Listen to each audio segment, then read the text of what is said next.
이 새벽에 주 앞에 나오신 분들을 진심으로 환영합니다. 찬송가 419장 찬양드리겠습니다. 419장입니다.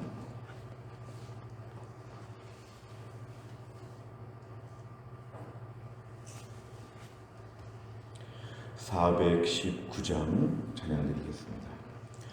주 날개 민 내가 편안히 쉬네. 밤 깊고 비바람 불어쳐도 아버지께서 날 지켜주시니 거기서 편안히 쉬리로다. 주 날개 미 평안하다.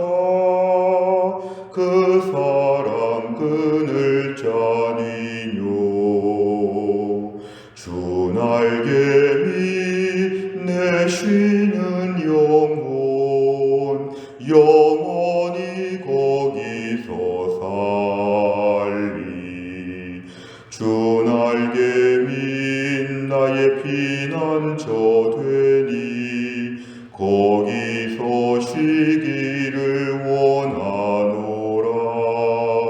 세상이 나를 위로치 못하나 거기서 평화를 누리리라.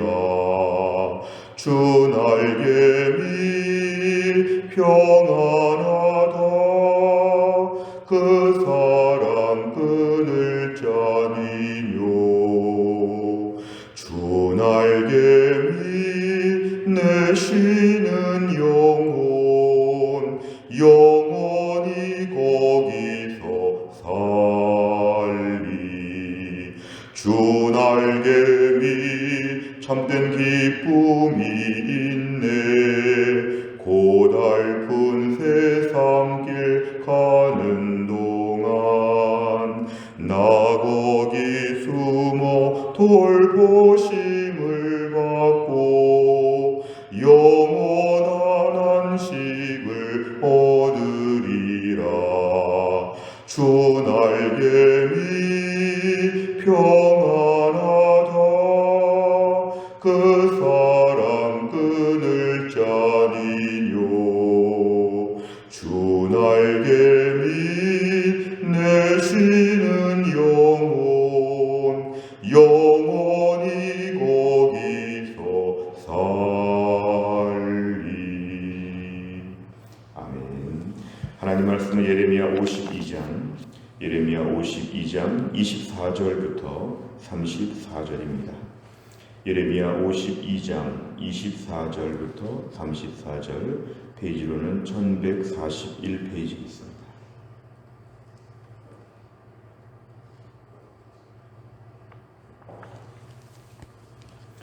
예레미야 52장 24절부터 마지막 34절까지의 말씀 저 한 절씩 교독하시겠습니다. 제가 24절 먼저 읽겠습니다. 사령관이 대제사장 스가랴와 부제사장 스바냐와 성전 문지기 세 사람을 사로잡고 또 성 안에서 사람을 사로잡았으니 고 군사를 거느린 지휘관 한 사람과 또 성중에서 만난 왕의 내시 7명과 군인을 감독하는 군지휘관의 서기관 하나와 성 안에서 만난 평민 60명이라. 사령관 느부사라다는 그들을 사로잡아 리블라에 있는 바벨론의 왕에게 나아가매 바벨론의 왕이 하맛 땅 리블라에서 다 쳐 죽였더라. 이와 같이 유다가 사로잡혀 본국에서 떠났더라. 느부갓네살이 사로잡아간 백성은 이러하니라. 제7년에 유다인이 3023명이요 느부갓네살의 18째 해에 예루살렘에서 사로잡아간 자가 832명이요 느부갓네살의 제23년에 사령관 느부사라단이 사로잡아간 유다 사람이 745명이니 그 총수가 4600명이더라. 유다왕 여호야긴이 사로잡혀간 지 37년 고 바벨론의 에일브로닥 왕의 즉위 원년 12째 달 25째 날 그가 유다의 여호야긴 왕의 머리를 들어주었고 감옥에서 풀어주었더라. 그에게 친절하게 말하고 그의 자리를 그와 함께 바벨론에 있는 왕들의 자리보다 높이고 그 죄수의 의복을 갈아입혔고 그의 평생 동안 항상 왕의 앞에서 먹게 하였으며, 같이 읽습니다. 그가 날마다 쓸 것을 바벨론의 왕에게서 받는 정량이 있었고 죽는 날까지 곧 종신토록 받았더라. 아멘. 오늘 저희가 읽은 본문의 말씀은 크게 두 단락으로 나눠집니다. 24절부터 30절까지의 말씀, 24절부터 30절까지의 말씀은 이제 유다 왕국의 마지막 멸망의 그 참혹한 모습을 우리에게 그대로 보여줍니다. 그리고 31절부터 34절까지는 그 마지막에서 두 번째 왕이었던 여호야긴 왕의 최종적인 삶의 모습을 우리에게 보여줍니다. 먼저 앞부분을 보시면 24절 이하에서 사령관, 이것은 바벨론의 사령관 느부사라단을 이야기합니다. 바벨론의 지금 사령관 느부사라단이 대제사장, 부제사장, 성전 문지기, 25절에 보니까 성 안에서 지휘관, 또한 내시, 또한 서기관, 평민들 모두 한 70명 가까운 사람들을 다 사로잡았는데 현장에서 붙잡은 것입니다. 그런데 이들을 27절에 보니까 무참하게 다 쳐 죽였더라. 그러니까 이 사람들 지금 붙잡아다가 다 죽이는데 하나의 상징적인 것입니다. 대제사장부터 평민들까지 그냥 인정사정 볼 것 없이 사람들을 다 비참하게 죽였다. 그리고 죽이거나 아니면 포로로 끌고 가거나 매우 참혹한 모습이 등장합니다. 27절에 보니까 이런 식으로 해서 유다가 지금 다 완전히 망하게 되었다고 얘기합니다. 28절부터는 당시에 포로로 끌려가는 사람들의 숫자가 나와 있습니다. 모두 3차에 걸쳐서 3차례에 걸친 포로기가 있었는데 28절에 3023명, 29절에 832명, 30절에 745명, 모두 4600명이 포로로 갔다고 정확한 숫자와 시기를 오늘 본문에서 얘기하고 있습니다. 그러니까 마지막에 유다 왕국이 얼마나 비참했는지를 여기 분명히 말합니다. 오늘 30절까지만 하고 본문의 말씀이 끝났다면 굉장히 비극으로 끝났습니다. 오늘 본문이 30절까지만 있다고 하면 정말 비참하고 더 이상 회복의 여지가 없어 보이는 완전히 망한 것처럼 보입니다. 오늘 31절부터 34절까지를 보면 이 속에서도 우리 하나님이 얼마나 신실하신지를 잠시 언급하고 마무리합니다. 궁극적으로 예레미야의 메시지는 70년 만에 회복된다는 것이었는데 그 70년을 다 기다리기가 이제 어려우니까 하나님께서는 31절에 보면은 유다왕 여호야긴이 사로잡혀간 지 37년에, 그러니까 아직은 포로 기간 중이었는데 상징적으로 그 바벨론 땅에서 여호야긴에 대해서 처우가 갑자기 달라지게 됩니다. 31절 끝에 보니까 감옥에서 풀어주었더라. 그러니까 그는 37년 동안 감옥에 있었던 것으로 보입니다. 왕이었지만 마지막에 정말 강제로 이제 모든 붙잡혀가지고 비참한 생활을 하는 것인데 37년 만에 감옥에서 풀어주었고 32절에 보니까 그에게 친절하게 말하고 그의 자리를 그와 함께 바벨론에 있는 왕들의 자리보다 높였다. 그러니까 결국 여호야긴이라고 하는 지금 마지막 왕 하나 전의 왕이었던 이 여호야긴 왕은 오늘 마지막에 좋은 대접을 받았습니다. 33절에 보니까 죄수의 의복을 갈아입혔다. 평생 왕 앞에서 먹었다. 바벨론 왕 앞에서 마치 무슨 왕자들처럼 그렇게 먹었다는 것이죠. 34절 날마다 쓸 것을 바벨론의 왕이 공급해 주었다. 그는 죽는 날까지 이런 식으로 환대를 받았다고 이야기합니다. 오늘 여호야긴 지금 한 사람에게 해당하는 여러 가지 아주 선한 대접을 우리에게 보여주는 것은 하나님의 유다 백성들을 회복시켜 줄 것에 대하여 상징적으로 보여주신 것입니다.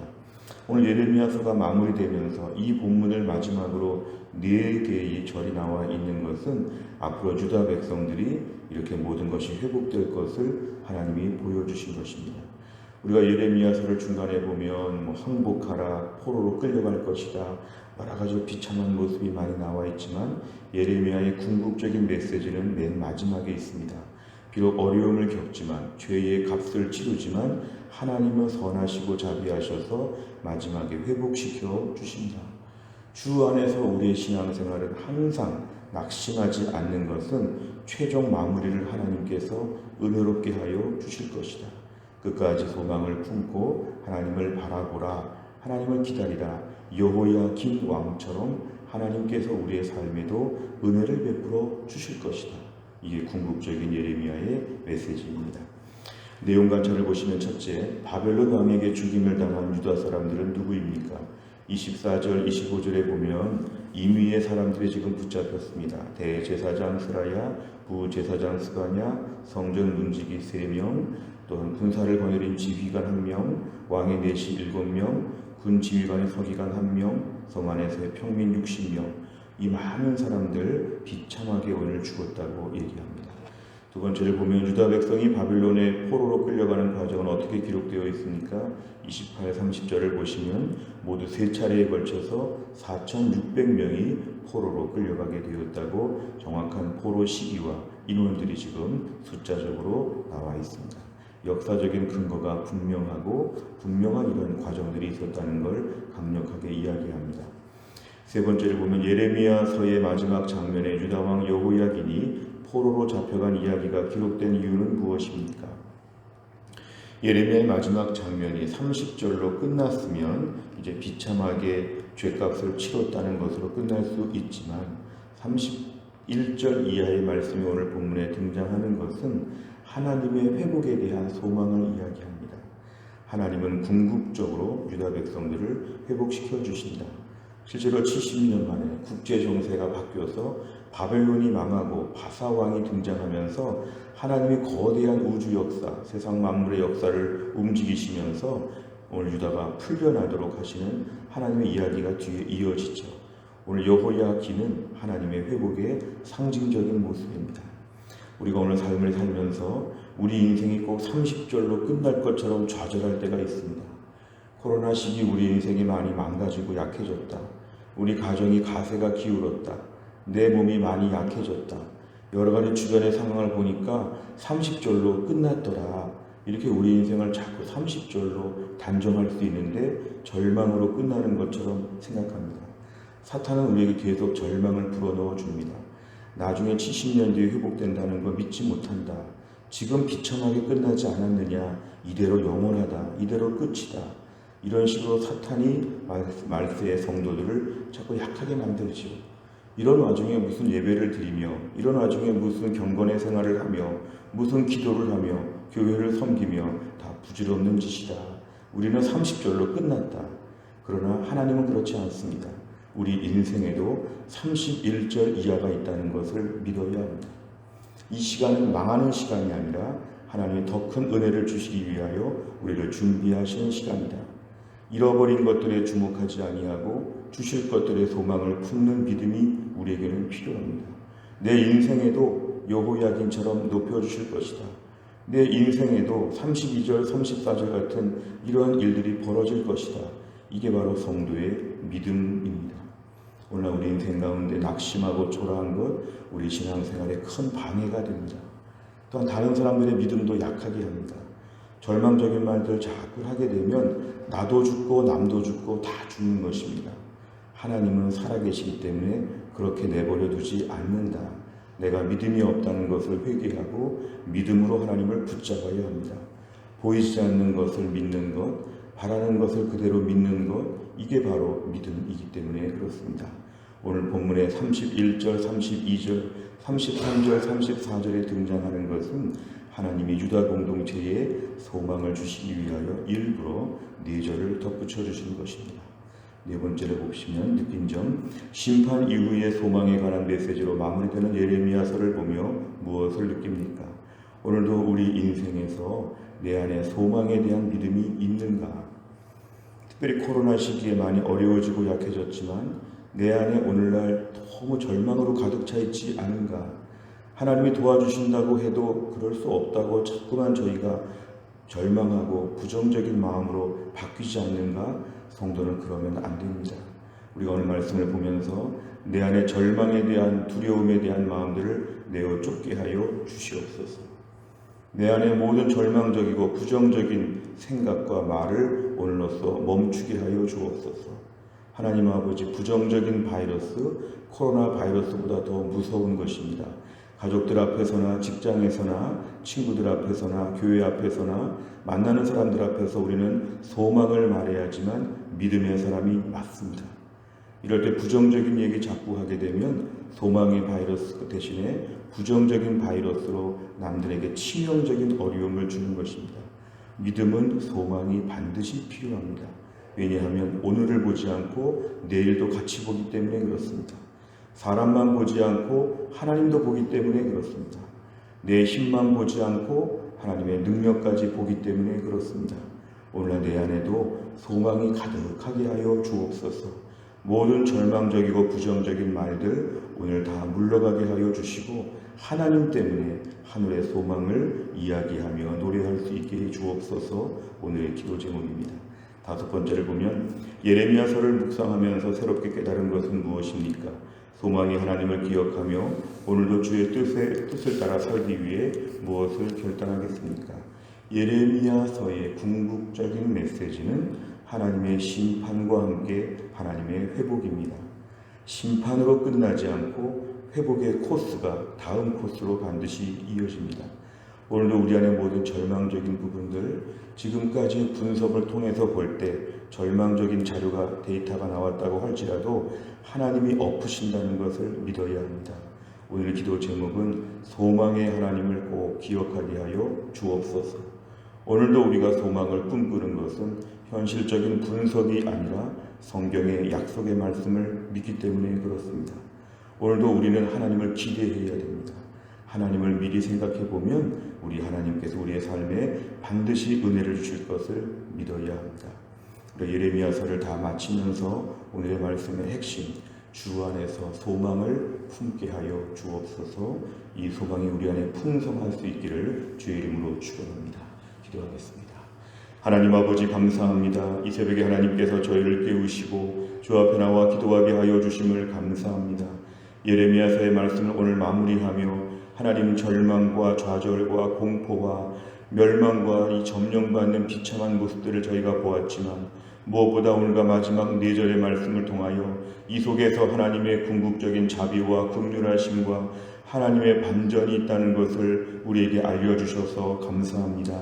하나님, 코로나 시기에 여러 가지로 잃어버리고 약해지고 초라해지는 때를 저희가 살아가고 있지만 이럴 때 우리들의 마음에 궁극적으로 하늘의 소망이 가득하게 하여 주옵소서. 현실에 대한 이야기를 하면서 자꾸만 낙심하고 다른 사람도 낙심하게 만들고 하나님 아버지 사탄의 공격을 받아서 우리 모두가 함께 망하자고 하는 이 시대의 외침 가운데 분연히 일어나게 하여 주시고 오늘도 주 안에서 나에게 소망이 없지만 하나님께 소망이 있고 오늘은 힘들지만 내일 웃게 하실 하나님을 기대하며 믿음으로 튼튼해지게 하여 주옵소서. 이 아침에 기도할 때 우리 속에 아직도 앙금처럼 남아있는 모든 절망은 주 안에서 물러가게 하여 주시고 하늘의 기쁨과 즐거움과 기대와 설레임이 가득할 수 있는 귀한 시간 되게 하여 주옵소서. 하나님, 지나간 11달 동안 저희를 또 붙잡아 주심을 감사합니다. 내일부터 시작하는 12월도 예수님의 탄생을 다시 한번 기다리며 믿음으로 승리하며 새롭게 무장되며 연말과 연초의 많은 삶에 하나님의 또 다른 풍성함을 맛볼 수 있도록 역사하여 주옵소서. 감사드리며 예수님의 이름으로 기도하옵나이다. 아멘. 오늘은 저희가 화요일을 맞이하여서 우리 교회 100대 기도 제목은 이것입니다.